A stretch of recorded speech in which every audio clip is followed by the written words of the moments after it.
Hi friends, welcome back to me Vijayalakshmi Shankar CX channel. ఈరోజు మనము పచ్చిశనగపప్పు మసాలా కర్రీ తయారు చేయడం నేర్చుకుందామండి. మీ ఇంట్లో కూరగాయలు లేనప్పుడు చాలా ఈజీగా సింపుల్గా ఈ పచ్చిశనగపప్పుతో మసాలా కర్రీ తయారు చేసుకోవచ్చండి. చాలా టేస్టీగా ఉంటుందండి. ఒక్కసారి ట్రై చేయండి. దీనికి కావాల్సిన పదార్థాలు పచ్చిశనగపప్పునండి. పచ్చిశనగపప్పు నేనైతే 2 కప్పులు తీసుకున్నానండి. 2 కప్పులు తీసుకొని 1 అవర్ ముందే నానబెట్టుకున్నానండి. ఇదిగో నానబెట్టుకుంటే ఈ విధంగా మనం గోరుతో అనంగానే కొంచెం ఇరిగినట్టు ఉంటది. అలా నానబెట్టుకోవాలి. దాంట్లో కొంచెం వాటర్ పోసుకున్నానండి. వాటర్ పోసుకొని ఈ విధంగా చూడండి, వాటర్ పోసుకోవాలి మునిగే వరకు. తర్వాత ఒక పావు స్పూన్ పసుపు వేసుకోవాలండి. పసుపు వేసుకొని కలుపుకోవాలండి. తర్వాత దాంట్లో కొంచెం టేస్ట్కి తగ్గట్టు కొంచెం సాల్ట్ వేసుకోవాలని. అంటే ఈ పప్పుకి కొంచెం ఉప్పు పట్టేది అంత సాల్ట్ వేసుకోవాలండి. లైట్గా ఎక్కువ కాకుండా కొంచెం సాల్ట్ వేసుకున్నానండి. వేసుకొని రెండింటిని మిక్స్ చేసుకొని మనం ఒక 10 మినిట్స్ హై ఫ్లేమ్లో పెట్టుకొని ఈ పచ్చిశనగపప్పుని ఉడకబెట్టుకోవాలండి. ఉడకబెట్టుకొని మనం వాటర్ అంతా తీసేసేసి పక్కన రెడీ చేసుకొని పెట్టుకోవాలండి. ఈ శనగపప్పు బాగా ఉడకాలండి. ఉడికితేనే చాలా టేస్టీగా ఉంటుందండి.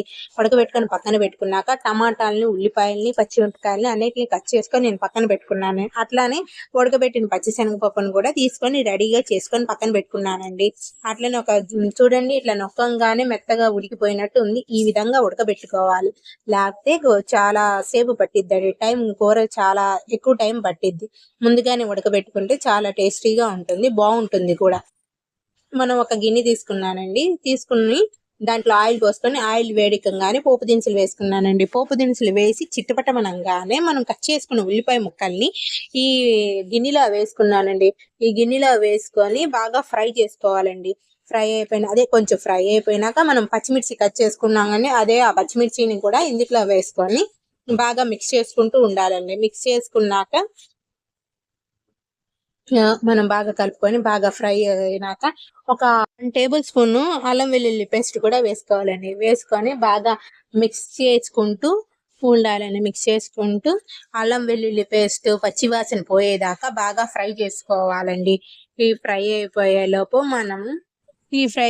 మనం టమాటాలు కట్ చేసి పెట్టుకున్నాం కానీ ఈ టమాటా ముక్కల్ని కూడా ఈ వేపిన ఉల్లిపాయల్లోకి వేసేసుకోవాలండి. టమాటా ముక్కలను కూడా వేసుకొని మిక్స్ చేసుకుంటూ కలుపుకోవాలండి.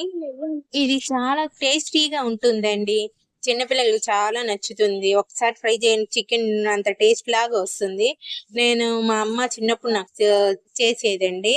ఇప్పుడైతే చేయట్లేదు కానీ ఇప్పుడు నేను ట్రై చేశాను, చాలా బాగా కుదిరిందండి. ఇదిగోండి, టమాటాలు కూడా మగ్గిపోయినాక మనం పావు స్పూన్ పసుపు వేసుకున్నానండి. నేనైతే పావు స్పూన్ పసుపు వేసుకున్నాను.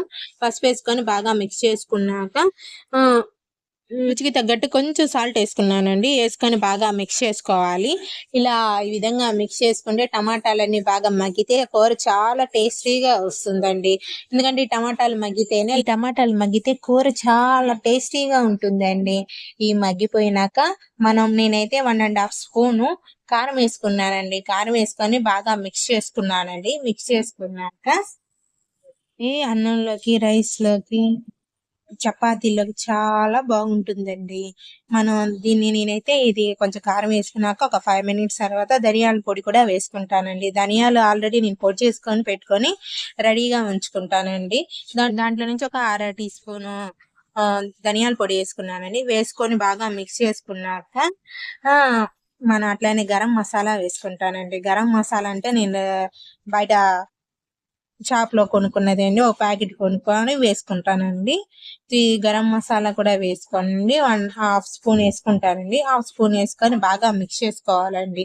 మిక్స్ చేసుకుంటే చాలా టేస్ట్ వస్తుంది. బాగా ఫ్రై అయిపోయినాక ఈ టమాటాలంతా మగ్గిపోయినాక ఆయిల్ బయటకు వచ్చేదాకా దీన్ని మగ్గబెట్టుకోవాలండి. మనం ఆల్రెడీ ఉడకబెట్టుకున్నాం కానీ ఆ పచ్చిశనగపప్పుని ఇలా రాగానే మనము ఈ విధంగా వేయగానే ఈ పచ్చిశనగపప్పుని అందుట్లో వేసుకొని బాగా మిక్స్ చేసుకోవాలండి.